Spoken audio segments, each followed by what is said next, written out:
Assalamu alaikum wa rahmatullahi wa barakatuh. Quran Weekly. This is your brother Amr Sulaiman. Welcome to Ramadan Prep. You know, when Allah subhanahu wa ta'ala first created human beings, the angels who Allah subhanahu wa ta'ala created to do nothing but worship Him and serve Him, they asked Allah subhanahu wa ta'ala, when as Allah Azza wa Jal tells us in the Quran, وَإِذْ قَالَ رَبُّكَ لِلْمَلَائِكَةِ إِنِّي جَاعِلٌ فِي الْأَرْضِ خَلِيفَةً. Whenever Allah subhanahu wa ta'ala said to the malaika that Allah subhanahu wa ta'ala is going to place the human beings as an authority on this earth. قالوا أتجعل فيها من يفسد فيها ويسفك الدماء. They said, are you going to put there people that will cause corruption and spill blood? Meaning this is an imperfect creature. You know, usually if a person, if you had the choice to create around you, you would just create those that would serve you, those that would have no choice but to serve you. So the angels, they were confused. They know that they've been created to worship Allah subhanahu wa ta'ala, and they don't have the choice but to worship Allah subhanahu wa ta'ala. They've been created without any form of need or anything of that sort. So they said to Allah subhanahu wa ta'ala, why are you doing this? وَنَحْنُ نُسَبِّحُ بِحَمْدِكَ وَنُقَدِّسُ لَكَ. We always praise you and declare your perfection, and we sanctify you, O Allah. So what's the point and what's the purpose of creating these human beings? And then on top of that, making them an authority on earth? Allah subhanahu wa ta'ala responded with a very simple response. قَالَ إِنِّي أَعْلَمُ مَا لَا تَعْلَمُونَ. Allah subhanahu wa ta'ala said, verily I know that which you don't know. And what Allah subhanahu wa ta'ala is saying to the angels is that He has created every creation with a special type of purpose, and everything has a different type of purpose. And subhanAllah, the beauty of the artist shows in his arts, right? So when you see the attributes of Allah subhanahu wa ta'ala, know that there is something that reflects that attribute of Allah subhanahu wa ta'ala. So for example, and you'll find that different creations are a reflection of those different attributes. Now, there are some names, so for example, Ar-Rahman, the Rahmah of Allah subhanahu wa ta'ala, the most merciful. Ar-Rahman, everyone benefits from the Rahmah of Ar-Rahman. Rasulullah sallallahu alaihi wasallam says that Allah subhanahu wa ta'ala has 100 parts of mercy. 99% of that mercy, 99 parts of that mercy have been reserved for the Day of Judgment, and Allah subhanahu wa ta'ala has only sent one to this world. And from that 1% of mercy, you have the mercy between a mother and a child, the mercy of human beings to animals, animals to animals, humans to other humans. All of that comes under the Rahmah of Ar-Rahman. So everyone benefits from the Rahmah of Ar-Rahman.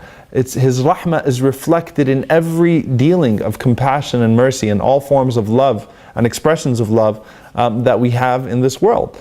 And of course, we haven't seen anything yet, because on the Day of Judgment we will see the true Rahmah of Allah subhanahu wa ta'ala manifest itself. وَكَانَ بِالْمُؤْمِنِينَ رَحِيمًا. We'll see Rahim, which is exclusive mercy to the believers on the Day of Judgment. So again, you will see Rahman is reflected in everything.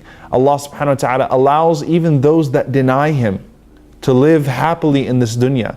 Right? Even the people that deny Him are allowed to live in this dunya and to live happily in this dunya, and Allah provides for them despite what they say about Him subhanahu wa ta'ala, and despite their shirk and so on and so forth. So that is the Rahmah of Ar-Rahman in action. The Karam of Al-Kareem, the generosity, the benevolence. Allah subhanahu wa ta'ala provides to human beings much more than what we deserve. Even those who worship Allah subhanahu wa ta'ala and try to do our part, look how much Allah subhanahu wa ta'ala gives to us. And that is from His generosity and His benevolence, right? So no matter what, look at the gift of your eyesight, for example. وَإِن تَعُدُّوا نِعْمَةَ اللَّهِ لَا تُحْصُوهَا. If you were to count the blessings from one blessing of Allah subhanahu wa ta'ala, you would not be able to do that. So take all of your ibadah and try to measure it against one blessing that Allah subhanahu wa ta'ala has given to you. And you'll see that Allah subhanahu wa ta'ala's generosity is far greater than anyone else, and Allah subhanahu wa ta'ala has given to you far more than what you have given to Allah subhanahu wa ta'ala. Now think about even the animals then. The animals do not, they are pursuing their desires without any restriction, right? They're not praying to Allah subhanahu wa ta'ala 5 times a day. Of course, in their very being and in their very nature, they do their own form of tasbih to Allah subhanahu wa ta'ala. But at the same time, look at the animals, and Allah subhanahu wa ta'ala provides to them, although they do nothing for Allah subhanahu wa ta'ala, right? So we're benefiting from the generosity. All of these different creations benefit from the generosity of Al-Kareem, the Karam of Al-Kareem. Then you start to see, for example, some attributes that are specific to one creation. So for example, Allah subhanahu wa ta'ala is Al-Ghafur. Allah is the most forgiving. Now, do the angels need to seek forgiveness from Allah subhanahu wa ta'ala? No, because they're not capable of sinning in the first place.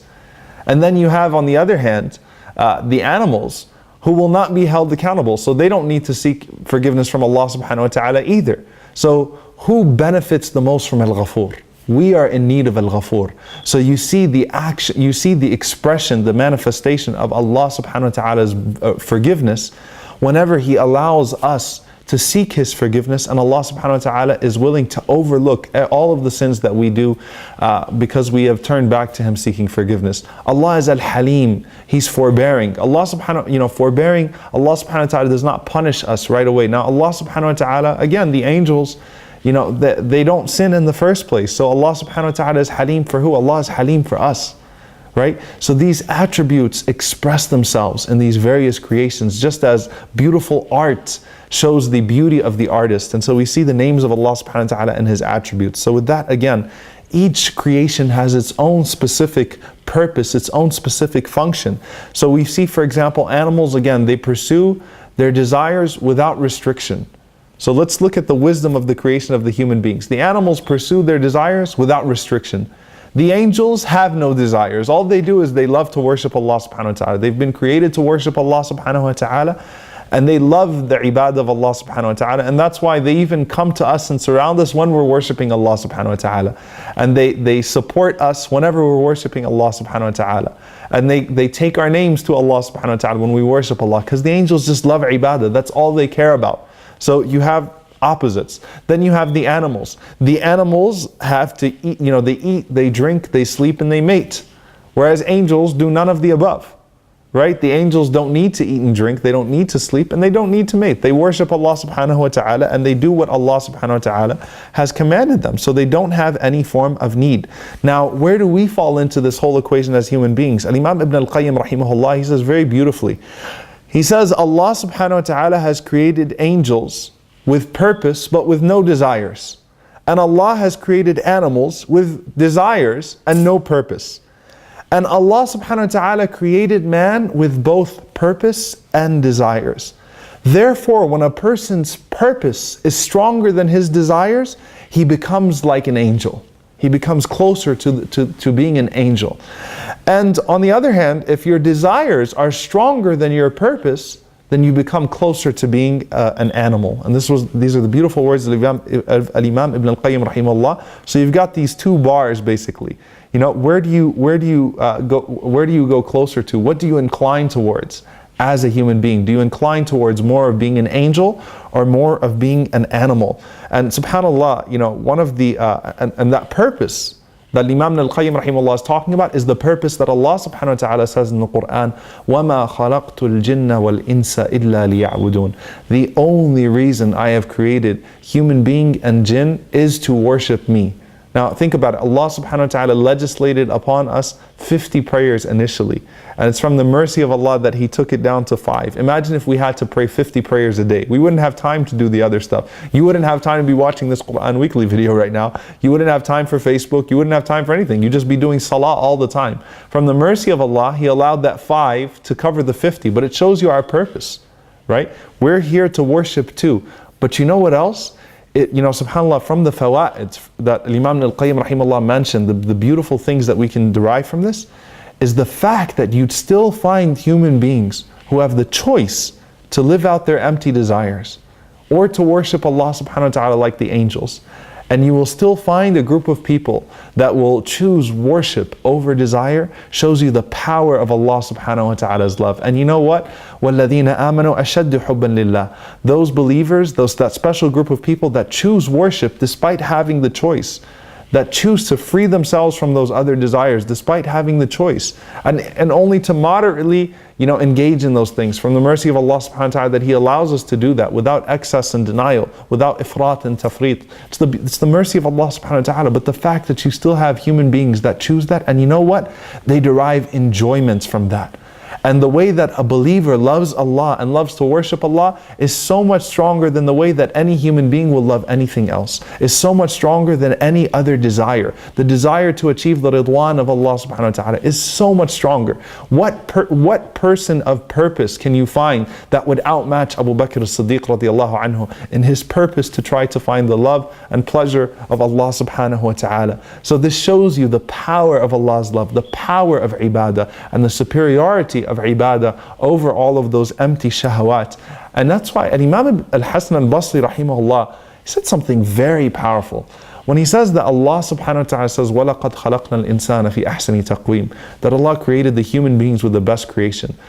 He says that when a human being chooses to occupy himself in the worship of Allah subhanahu wa ta'ala, he excels above the malaika in status.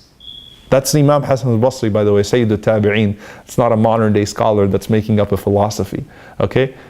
This is Imam Hasan al-Basri rahimahullah saying that you would excel in status above the malaika. Why? Because you had the choice, but you choose to worship Allah subhanahu wa ta'ala instead. On the other hand, when a person simply engages all the time in a shahwat, in his empty desires, then he becomes what the ulama call a nafs al-bahima, an animal-like self, right? Pursuing your desires without any form of, without any restriction, just like the animals, right? The animals, if you can summarize the life of an animal, the animal is territorial. Why is he territorial? Because of his ego. An ego is the mother of all evils for human beings, right? His ego. An animal will eat, drink, sleep, and mate.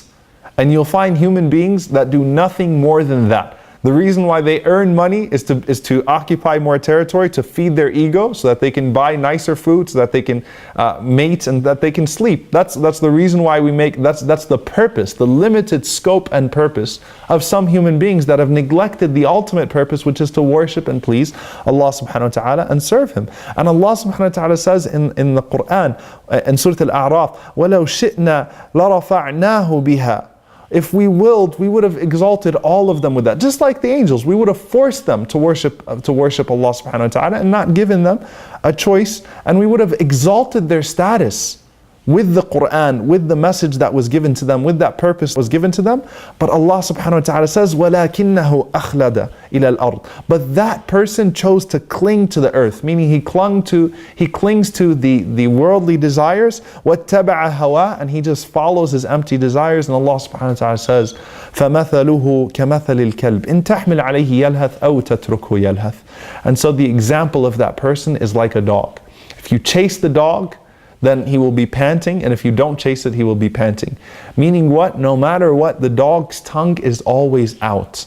And as Ibn Abbas radiallahu ta'ala anhu said, that this is something that the dog has that no other animal has, that the tongue is always extended outwards. The dog's tongue is always out.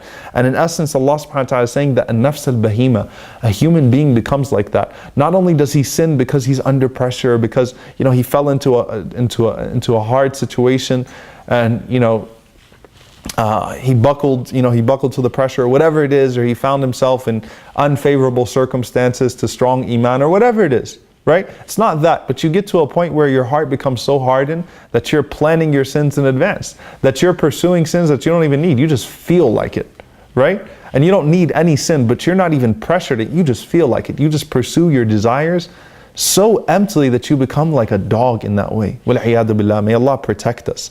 But in essence, the lisan, the tongue always being out of that dog, in essence, these human beings will have the limited purpose of just trying to get as much as they can, right? Get as much as they can of these desires. And that's not what Allah subhanahu wa ta'ala created us for. In Sahih Muslim, Umar ibn al-Khattab radiallahu ta'ala anhu, one time, he entered upon the Prophet sallallahu alaihi wasallam whenever Rasulullah sallallahu alaihi wasallam isolated himself from his wives, particularly the daughter of Umar ibn al-Khattab, Hafsa radiallahu ta'ala anha wa an abiha. And he saw Rasulullah sallallahu alaihi wasallam laying down. And the Prophet sallallahu alaihi wasallam rose from his bed, and his bed was branches. And Umar ibn al-Khattab radiallahu anhu saw all of these marks on the back of the Prophet sallallahu alaihi wasallam. So Umar radiallahu anhu started to cry. And Rasulullah sallallahu alaihi wasallam, he said to Umar, he saw Umar radiallahu ta'ala anhu crying, he saw Umar crying, and Umar ibn al-Khattab radiallahu ta'ala anhu says to Rasulullah sallallahu alayhi wa sallam, when he asks him, why are you crying? He says, because I've seen, Umar was a well-traveled man. I've seen the palaces of Rome and Caesar. I've seen these palaces that belong to these kings. And you are so much more deserving of that, Ya Rasulullah. And Rasulullah sallallahu alayhi wa sallam, he responded, he sat up and he said, أَفِي شَكٍ أَنْتَ يَا ابْنَ الْخَطَّابِ do you have any doubt, O Ibn al-Khattab, O son of al-Khattab? أُولَٰئِكَ قَوْمٌ عُجِّلَتْ لَهُمْ طَيِّبَاتُهُمْ فِي الْحَيَاةِ الدُّنْيَا. These are people whose good has been hastened for them in this dunya. Right? It's been hastened for them in this dunya. And when he says, أَفِي شَكٍ أَنْتَ Ibn al-Khattab, so it can be interpreted to mean, do you have any doubt, as in, why is Allah subhanahu wa ta'ala not giving the Messenger ﷺ more? Rasulullah ﷺ could have gotten more. Think if the Prophet ﷺ would have asked for these things from his people. They would have given him everything. These people would take his wudu ﷺ to rub it on themselves. So what do you think? They wouldn't give the Prophet ﷺ willingly and happily everything that they had from the dunya. The Prophet ﷺ didn't care about that. He left that stuff before the deen. He had the opportunity to exercise all of that stuff, right? So, أَفِي شَكٍ أَنْتَ يَا ابْنَ الْخَطَّابِ, or do you have any doubt about the good that will come to the ummah? There are several ways to interpret that statement. But what the Prophet ﷺ is saying, these people had their pleasures hastened for them in this dunya. And he says to Umar ibn al-Khattab radiallahu anhu, أَمَا تَرْضَى يَا عُمَرْ, aren't you pleased, O Umar, أَنْ يَكُونَ لَهُمُ الدُّنْيَا وَلَنَا الْآخِرَةِ, that to them belongs the dunya and to us belongs the akhirah? SubhanAllah, this is their Jannah. This is their Jannah. They'll have to be held accountable for it afterwards. Our Jannah is still yet to come. But SubhanAllah, certainty in the existence of that Jannah provides a Jannah on earth. Jannatul Yaqeen, the paradise of certainty in this world. Knowing that you're going to get there, inshaAllah ta'ala, because we are believers and we have husn al-dhan in Allah subhanahu wa ta'ala. And we know that anyone who has an atom's worth of La ilaha illallah will eventually be taken to paradise. So this husn al-dhan, this certainty in the existence of that Jannah and the existence of so much more. Now Umar radiallahu anhu said to Rasulullah sallallahu alayhi wa sallam, Istaghfir li ya Rasulullah, seek forgiveness from me, O Messenger of Allah, I messed up.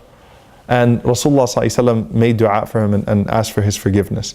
Now Umar radiallahu ta'ala anhu, when he becomes Khalifa, and he is the ruler of most of the world now, and he went to Ash-Sham, and Ash-Sham, may Allah subhanahu wa ta'ala bring glory and izzah back to Ash-Sham. Ash-Sham was the place where there was so much good, where riches had come into the ummah, and Umar radiallahu ta'ala anhu saw the way the Muslims were living there, and he was served a meal that he's never seen before in his life, meaning a really high class meal. And Umar radiallahu anhu looked at it and he cried and he said, لَقَدْ مَاتَ فُقَرَاء. Actually, he didn't cry yet. He just said, لَقَدْ مَاتَ فُقَرَاء الْمُسْلِمِينَ وَلَمْ يَأْكُلُوا مِنْ هَذَا. The poor people of the Muslims died, our companions, and they never got to eat from this food. And he refused to eat from it. And Khalid radiallahu ta'ala anhu looked to him and he said, أُولَٰئِكَ لَهُمُ الْجَنَّةِ. He said, yeah, Umar, those people have al-Jannah. And Umar radiallahu ta'ala anhu cried. And he said, if they have Jannah, then what is this world worth? Who cares about this stuff then? If they have Jannah, then all of this is worthless, right? What is this going to avail a person then? What's the point of this, right? You lose appetite for it then. And Umar radiallahu ta'ala anhu, one time he saw Jabir radiallahu anhu, Jabir ibn Abdullah, one of the great Sahaba, and Jabir was just carrying some meat. This is halal, we're not talking about haram now. He was carrying some fresh meat, and Umar radiallahu anhu said, what is that? He said, meat. And Umar radiallahu anhu said, why did you buy the meat? He says, ishtahaytu. I just felt like eating meat. You don't hold yourself accountable for halal food that you're going to eat. I just felt like eating meat.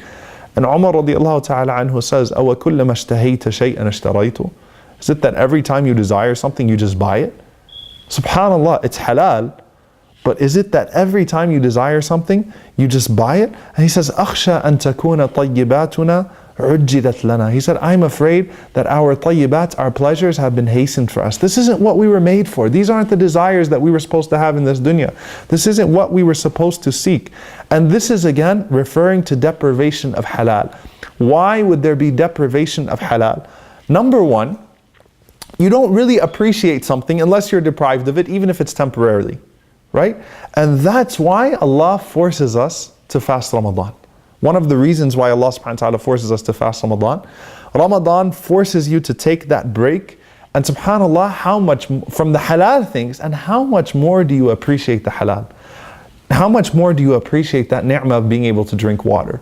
The few dates, and you're satisfied with very little, right? Your stomach, you become full. Now, obviously, people become lavish with their food in Ramadan. And if you're gaining weight in Ramadan, you know you're doing something wrong, by the way. All right, people go overboard with the food, but you're really full and satisfied with just a little bit because you've learned to take a break from, and you appreciate, subhanAllah, that sip of water, that first date, that first bowl of halim or adas or whatever it is, right? You appreciate that stuff all of a sudden. Okay, so when you temporarily deprive yourself, and we should do this even outside of Ramadan, by the way. Don't just buy everything you feel like buying. Okay? Don't, even the halal stuff. Take a break from the halal stuff. Make yourself uncomfortable sometimes. Don't turn on the AC one day. Sweat a little bit so you can realize the blessing of your AC. Right? Don't sleep on the bed. Umar radiallahu anhu said, don't always sleep on your bed even if you have a comfortable sarir. Take a break off of your bed sometimes so you can appreciate that bed and thank Allah subhanahu wa ta'ala for it. Okay, so to gain a greater appreciation for things, also Allah subhanahu wa ta'ala shows you that you don't need those things in dunya to be happy. Right? That worship can give you a much greater form of happiness. And it shows you how much worship you're capable of, by the way. Okay, so subhanAllah, you start to find happiness in other things, not just food and drink. You're happier in the days of Ramadan, even though you're depriving yourself of food, drinking, and mating. Right? You're happier despite that. And the last thing, when you deprive yourself of those things and you opt for worship, you're actually playing the part of an angel. You're actually making yourself angelic. Notice the things that Allah subhanahu wa ta'ala prohibited us from while we're fasting are exactly the things that animals do. It basically summarizes the animal's life. Okay? So Allah subhanahu wa ta'ala forbade us from eating, drinking, and mating, right? And intimacy. That's all the animals do. And to control our ego, right? If someone insults you or assaults you, فَلْيَقُلْ إِنِّي صَائِمٌ. You just say, I'm fasting. Allah subhanahu wa ta'ala curbs all of those things with fasting so that you are actually playing the part of an angel. And subhanAllah, I want to end with a very beautiful hadith. That's an authentic hadith in Abu Dawood. Rasulullah sallallahu alaihi wasallam, he said, and listen closely to this, it's beautiful. He said, الصيام والقرآن يشفعان للعبد يوم القيامة. That the fasting and Quran, so your siyam, your fasting and your Quran will intercede for you on the day of judgment. فَيَقُولُ الصِّيَامُ. Siyam will actually speak. Remember, the deeds actually speak on the day of judgment. Your fasting will actually speak and say, أي ربي, oh my Lord, منعته الطعام والشهوات بالنهار فشفعني. He said, the fasting will say to Allah subhanahu wa ta'ala, oh my Lord, I forbade him, I held him back from his food and from his desires during the day. So let me be an intercessor for him. وَيَقُولُ الْقُرْآنِ. And the Quran will say to Allah subhanahu wa ta'ala, أي ربي منعته النوم بالليل فشفعني. Oh Allah, I stopped him, I took away from his sleep at night. فشفعني, allow me to intercede for him. قال فيشفعان. And Rasulullah said, so the Quran and fasting will actually intercede on your behalf. They held you back and made you more angelic. And they will actually intercede for your behalf and my behalf, inshallah ta'ala, on the day of judgment. I ask Allah to accept from us and to make us more like the angels and to grant us the highest presence of the malaika and of course of the Prophet sallallahu alaihi wasallam in Jannat al-Firdaus. Allahumma ameen. Jazakum Allahu khairan. Wassalamu alaikum wa rahmatullahi wa barakatuh.